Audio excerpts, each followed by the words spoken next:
अमेरिकी लेखक ली एंडरसन अपनी किताब चे गुवेरा अ रेवोल्यूशनरी लाइफ में लिखते हैं, जब चे गुवेरा की मौत हुई, स्थानीय लोग उनके शव के पास आए और उनके बालों को काट कर ले जाने लगे। ये वो किसान और मजदूर थे जिन्होंने चे गुवेरा की क्रांति में हिस्सा लेने से इनकार किया था, लेकिन मौत के बाद वो उनके बालों को ऐसे ले जा रहे थे मानो वो कोई पवित्र निशानी हो। चे गुवेरा का असली नाम अर्नेस्टो गुवेरा था। स्पेनिश भाषा के चे शब्द का मतलब होता है हे, यानी जैसे हम हिंदी में किसी को अरे ये तुम कह के बुलाते हैं, वैसे ही स्पेनिश में चे कह के बुलाया जाता है। चे गुवेरा को क्यूबा के एक क्रांतिकारी ने यह नाम दिया था क्योंकि वो बार बार चे कह के बुलाते थे। दुनिया में बहुत लोगों के लिए ये क्रांति का दूसरा नाम है और बाकियों के लिए आतंक का। जिसने नाम नहीं सुना उसने तस्वीर तो कम से कम देखी ही होगी, सर पर गोल चिपटी टोपी सितारे वाली, चेहरा थोड़ा सा मुड़ा हुआ और आंखें क्षितिज को देखती हुई। कम्युनिस्ट क्रांति की अगवा माने जाने वाले चे गुवेरा की यह तस्वीर छाप कर न जाने कितनी टी शर्ट्स बेची गई, खरीदी गई, पहनी गई। नमस्कार, मेरा नाम है निखिल और आप देख रहे हैं ऐतिहासिक किस्सों कहानी से जुड़ा रोजाना का कार्यक्रम तारीख, जिसमें हम आज सुनाएंगे कहानी अर्जेंटीना में पैदा हुए उस लड़के की जो बचपन में अस्थमा का मरीज था। एक डॉक्टर जिसने कभी मिलिट्री की ट्रेनिंग नहीं ली, जो मोटरसाइकिल लेकर निकला और पूरी दुनिया में कम्युनिस्ट क्रांति का चेहरा बना। कौन थे चे गुवेरा? चलिए जानते हैं।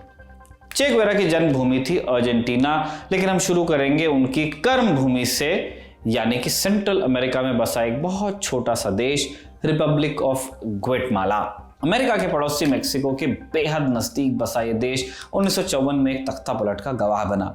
चे गुवेरा की उम्र तब थी 26 साल और वो ग्वाटेमाला में ही थे, तब क्रांति की तलाश कर रहे थे। लेकिन इस अनुभव ने उनकी जिंदगी में ऐसा असर डाला कि उन्होंने अपनी माँ को खत लिखकर कहा, माँ, मुझे यकीन हो गया है कि दुनिया तर्क और विवेक से नहीं चलती है। ऐसा क्या हुआ था ग्वाटेमाला में? जैसा पहले बताया, एक तख्ता पलट हुआ था और जहां तख्ता पलट की बात हो वहां अमेरिका का जिक्र न आए ऐसा कम ही होता है। 1960 के दशक में CIA ने ग्वाटेमाला में सरकार बदलने का एक ऑपरेशन चलाया। दरअसल उस दौर में ग्वाटेमाला में यूनाइटेड फ्रूट नाम की एक अमेरिकी कंपनी धंधा करती थी। केले का कारोबार करने वाली इस कंपनी ने पहले होंडुरस, फिर ग्वाटेमाला और फिर लैटिन अमेरिका के 1 दर्जन देशों को लगभग अपना पर्सनल जागीर बना लिया था। Almost east India company type का काम था। हरकतें अलग थी लेकिन आइडिया उसी तरह का था। तानाशाहों और भ्रष्ट रेजीम की मदद से इस कंपनी ने इन देशों की बड़ी बड़ी जमीन कब्जाई और फलों की खेती शुरू कर दी। कंपनी का फायदा था लेकिन आम लोग भूखे मरते थे। उनके पास न जमीन थी न कृषि का हक। लगभग आधी सदी से चल रहे इस धंधे में साल 1953 में ब्रेक लगा। ग्वाटेमाला के राष्ट्रपति थे कर्नल हाकोबो अर्बेंस गुज़मैन। कर्नल हाकोबो सुधारवादी लीडर थे। 1953 में ही उन्होंने भूमि सुधार लाने की कोशिश की और इससे यूनाइटेड फ्रूट कंपनी को अपने साम्राज्य पर खतरा दिखाई देने लगा। एंड सेंटर CIA ने ऑपरेशन PB सक्सेस के तहत हाकोबो को सत्ता से हटा दिया और उनके बदले ऐसी सरकार बिठाई जो अमेरिकी इंटरेस्ट की रक्षा करती थी। ग्वाटेमाला में जो कुछ हुआ, चे गुवेरा ने उसे काफी नजदीक से देखा। इस अनुभव ने उनके मन में अमेरिका के लिए नफरत भर दी। उन्होंने ठान लिया कि बिना हथियार उठाए क्रांति हो नहीं पाएगी। इसके बाद उनकी मुलाकात होती है फिदेल कास्त्रो से और शुरू होता है सशस्त्र क्रांति का एक लंबा दौर।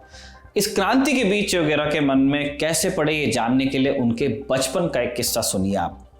चे जब छोटे थे उनके साथ एक घटना हुई।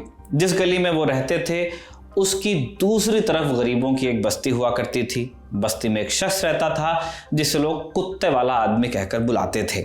वो बेचारा विकलांग था और एक छोटी सी गाड़ी चलाता था। गाड़ी मतलब लकड़ी का एक पटरा जिसमें नीचे पहिए थे। इस गाड़ी से वो कुछ कुत्तों को बांध देता था और कुत्ते खींचकर उसे यहाँ से वहां ले जाते थे। एक रोज जब गली में कुत्ते उसकी गाड़ी खींच रहे थे, कहीं से कुछ बच्चे आए और उन्होंने उस विकलांग आदमी को परेशान करना शुरू कर दिया। उसे पत्थर मारने लगे और ये देखकर चे को बहुत गुस्सा आया। उन्होंने उन बच्चों को वहां से भगाया। चे को लगा था कि उन्होंने उस आदमी की मदद की, लेकिन उन्होंने चे का शुक्रिया अदा करने के बजाय उन्हें ही हड़काना शुरू कर दिया। चे ने उस आदमी की नज़र में अपने लिए एक अजीब सी नफरत देखी। उन्होंने देखा कि वो आदमी इस हरकत के बावजूद उन बच्चों के बजाय चे को दुश्मन मान रहा था। उस रोज चे को पहली बार एहसास हुआ कि क्लास डिवाइड क्या चीज होती है। चे कमोबेश अमीर परिवार से थे, जबकि जो बच्चे उस विकलांग को परेशान कर रहे थे वो उस व्यक्ति के आसपास के ही थे, अपने थे, क्योंकि वो उसकी ही तरह गरीब थे। हालांकि चे बहुत अमीर भी नहीं थे, लेकिन उनकी हालत ज़्यादातर लोगों से अच्छी थी। पिता गरीब थे लेकिन माँ अमीर घर से आती थी उनकी। 1928 में चे की पैदाइश हुई। दूसरा जन्मदिन आने में महज हफ्ते भर का समय था जब एक रोज़ माँ उन्हें नदी के तट पे ले गई। अब छोटे अर्नेस्टो को तैरना पसंद था, लेकिन उस रोज़ ठंड ने ऐसा जकड़ा कि अस्थमा का अटैक आ गया। अस्थमा जिंदगी भर साथ रहा चे के। इसके चलते चे स्कूल नहीं जा पाए, लेकिन फिर भी पढ़ाई खूब की उन्होंने। क्रांतिकारियों के बारे में पढ़ा, मार्क्स को घोट के पी ही लिया उन्होंने। क्रांति के बीज यहीं से पढ़े बताए जाते हैं। आगे जाकर डॉक्टर की पढ़ाई भी की, उसके लिए कॉलेज में दाखिला लिया, लेकिन धुन चे में क्रांति की ही थी। बिना शस्त्रों के क्रांति उन्हें कभी पसंद नहीं आई। कॉलेज में एक बार जब दोस्तों ने एक विरोध प्रदर्शन में चलने को कहा, चे ने जवाब दिया, बिना हथियार जुलूस में जाऊं फालतू डंडे खाने के लिए? जीत नहीं सको तो लड़ो मत, ये चे गुवेरा का सिद्धांत था। कॉलेज में ही चे की दोस्ती हुई अल्बर्टो ग्रेनाडो से। ये दोस्ती हम नहीं तोड़ेंगे वाली तर्ज पे दोनों ने मोटरसाइकिल खरीदी एक और निकल गए सफर पे। मोटरसाइकिल डायरीज एक फिल्म बनी, आपको देखनी चाहिए अगर आपको इंटरेस्ट है। एक ऐसा सफर था ये जिसने चे को दुनिया से रूबरू कराया। दोनों ने मोटरसाइकिल से पूरे लैटिन अमेरिका का दौरा किया, Chile, Peru, Ecuador, Colombia, Venezuela और अमेरिका। 9 महीने की इस यात्रा में चे के मार्क्सवादी विचार पुख्ता हो गए कि जो पढ़ा है उसका प्रैक्टिकल भी अपन ने देख लिया, अब यही करना है। चे को दिखाई दिया कि दुनिया 2 हिस्सों में बटी थी, अमीर और गरीब। गरीब हर जगह प्रताड़ित थे। चे की नज़र में यह अमेरिकी पूंजीवाद का कसूर था। जैसा पहले बताया, यूनाइटेड फ्रूट जैसी कंपनियों ने पूरे लैटिन अमेरिका को बाजार बना लिया था अपना, और इसमें अमेरिकी सरकार इस कंपनी की मदद करती थी। अधिकतर देशों में या तो ऐसी सरकारें थी जो अमेरिका के पलड़े में थी, या ऐसे डिक्टेटर जिन्हें खरीदा जा सकता था। ये सब चे ने अपनी डायरी में दर्ज किया, जिसे एक किताब की शक्ल दी गई। मोटरसाइकिल डायरीज नाम की इस किताब के अंत में चे प्रतिज्ञा करते हैं कि वो गरीब और हाशिए पर धकेले जा चुके लोगों के लिए जीवन भर लड़ते रहेंगे। उन्होंने वापस अर्जेंटीना लौटकर पढ़ाई शुरू की, डॉक्टरी की, और एक बार फिर यात्रा पे निकले। सबसे पहले वो ग्वाटेमाला गए। वहां उन्होंने गरीबों के लिए लड़ाई शुरू की। उन्हें उम्मीद थी कि राष्ट्रपति कर्नल हाकोबो के सुधार कार्यक्रमों से गरीबों की हालत में सुधार होगा, लेकिन जब सीआई ने तख्ता पलट के जरिए इन सुधारों पर पानी फेर दिया, चे गुवेरा ने हथियार उठाने की ठानी। इस मुहिम का कोई फायदा हुआ नहीं। चे को मेक्सिको भागना पड़ा। यहां उनकी मुलाकात कुछ लोगों से हुई जो क्यूबा से निर्वासित थे। उन लोगों ने चे की मुलाकात कराई फिदेल कास्त्रो से, और ये मुलाकात चे की जिंदगी की सबसे निर्णायक मुलाकातों में से एक साबित हुई, या कह सकते हैं सबसे निर्णायक साबित हुई। ये दोनों पर्सनालिटीज अलग अलग टाइप की थीं। चे आग थे तो फिदेल पानी, लेकिन फिर भी क्रांति की चाहत दोनों में थी। फिदेल अपने देश क्यूबा में क्रांति लाना चाहते थे। क्यूबा में तब बतिस्ता की तानाशाही सत्ता चलती थी। बतिस्ता को अमेरिका का समर्थन हासिल था और फिदेल उसे सत्ता से उखाड़ फेंकना चाहते थे। फिदेल और चे गुवेरा ने मिलकर क्यूबा में क्रांति की शुरुआत की। दोनों ने गुरिल्ला फोर्स बनाई जिसने बतिस्ता की फौज की नाक में दम किया, खूब दम किया। धीरे धीरे यह क्रांति इतनी बड़ी हो गई कि राष्ट्रपति बतिस्ता को देश छोड़कर भागना पड़ा और फिदेल कास्त्रो ने क्यूबा में कम्युनिस्ट शासन की नींव रखी। चे को जिम्मेदारी मिली उन लोगों से निपटने की जो बतिस्ता के समर्थक रहे थे। क्रांति के बाद फिदेल ने इन सभी लोगों को गिरफ्तार किया। क्यूबा में एक पुराना किला था ला कबाना नाम का। यह किला जेल की तरह इस्तेमाल किया जाता था और फिदेल कास्त्रो ने चे गुवेरा को इस किले का कमांडर बनाया। गुवेरा ने एक वॉर ट्रिब्यूनल बनाया। इस ट्रिब्यूनल ने बतिस्ता समर्थक हजारों लोगों को मौत की सजा सुनाई। सजा के खिलाफ अपील का ऑप्शन था और गुवेरा खुद ऐसी अपील को रिव्यू करते थे। हालांकि गुवेरा के विरोधी आरोप लगाते हैं कि इस दौरान गुवेरा ने बिना प्रक्रिया का पालन किए हजारों लोगों को मरवाया। ये बड़ा इल्जाम है चे पे। कई लोगों को क्यूबा छोड़कर भागना भी पड़ा इस कथित रिट्रीब्यूशन के चलते। इनमें से कई लोग यूएस जाकर बसे जो सालों तक यही मानते रहे कि गुवेरा ने क्यूबा में नरसंहार किया। हालांकि क्यूबा की सरकार का तर्क दूसरा था, उनका पर्सपेक्टिव ही दूसरा था इस चीज को लेके। उनके अनुसार इन लोगों को सजा देने के लिए वैसा ही तरीका अपनाया गया जैसा सेकेंड वर्ल्ड वॉर के बाद नाजियों को सजा देने के लिए न्यूरमबर्ग ट्रायल्स के दौरान अपनाया गया था। कास्त्रो और चे का दावा था कि यह जनता की मांग थी। सच्चाई जो भी रही हो, चे पर लिखी अधिकतर किताबें इस बात का समर्थन करती हैं कि क्यूबा की क्रांति ने चे गुवेरा को बहुत कठोर बना दिया था और वो क्रांति के रास्ते में आने वाले लोगों को हटाने के लिए कोई भी तरीका जायज ठहराने लगे थे। क्यूबा में सफलता हासिल करने के बाद कुछ साल तक चे सरकार का हिस्सा भी रहे। कास्त्रो ने उन्हें बाद में उद्योग मंत्री बनाया और साथ ही वो बैंक ऑफ क्यूबा के अध्यक्ष भी बनाए गए। 1959 में कास्त्रो ने उन्हें विदेशी दौरों पर भी भेजा। चे गुवेरा भारत भी आए। यहाँ प्रधानमंत्री नेहरू से उनकी मुलाकात हुई, जिसके बाद नेहरू ने उन्हें एक खुकरी गिफ्ट की। आगे चे जापान भी गए। वहां अधिकारी चे को एक युद्ध स्मारक पर लेना चाहते थे, लेकिन चे ने इनकार किया। उन्होंने कहा कि मैं हिरोशिमा जाऊंगा, जहां अमेरिकियों ने 1 लाख मासूम जापानियों की हत्या की थी। यात्राओं के बाद गुवेरा क्यूबा लौटे। वहां उन्होंने भूमि सुधार कानून लागू किए। बड़े जमीन मालिकों से जमीन लेकर छोटे किसानों में बांटी गई। नई इंडस्ट्रीज की नींव रखी। शिक्षा और स्वास्थ्य पर ध्यान दिया गया, लेकिन फिर भी क्यूबा की अर्थव्यवस्था पटरी पर नहीं आ पाई। कुछ लोग इसका कारण कास्त्रो सरकार की नीतियों को मानते हैं। वहीं कास्त्रो समर्थकों का कहना है कि यह सब अमेरिका के कारण हुआ था। ये कोल्ड वॉर के दिन थे। अमेरिका कम्युनिस्टों को अपना दुश्मन मानता था, इसलिए क्यूबा सोवियत संघ के नजदीक चला जाता रहा। सोवियत संघ ने क्यूबा में मिसाइल्स भी तैनात की। आप जानते हैं क्यूबन मिसाइल क्राइसिस। अमेरिका अपने पड़ोस में बर्दाश्त कर नहीं सकता था, इसलिए अमेरिकी ट्रूप्स ने क्यूबा में दाखिल होकर वहां कास्त्रो के खिलाफ विद्रोह भड़काने की प्लानिंग की, लेकिन इसमें अमेरिका को सफलता मिली नहीं।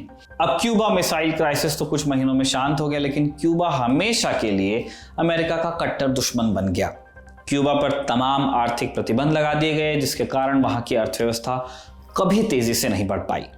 इधर कुछ साल बाद चे भी प्रशासनिक काम से ऊब गए थे। क्रांतिकारी आदमी था। उन्होंने तय किया कि वो क्यूबा छोड़कर कांगो जाएंगे। अगले कुछ साल तक चे गुवेरा दुनिया की नजर से एकदम गायब रहे। उन्होंने अपनी दाढ़ी और बाल काट लिया, अपना हुलिया बदल लिया।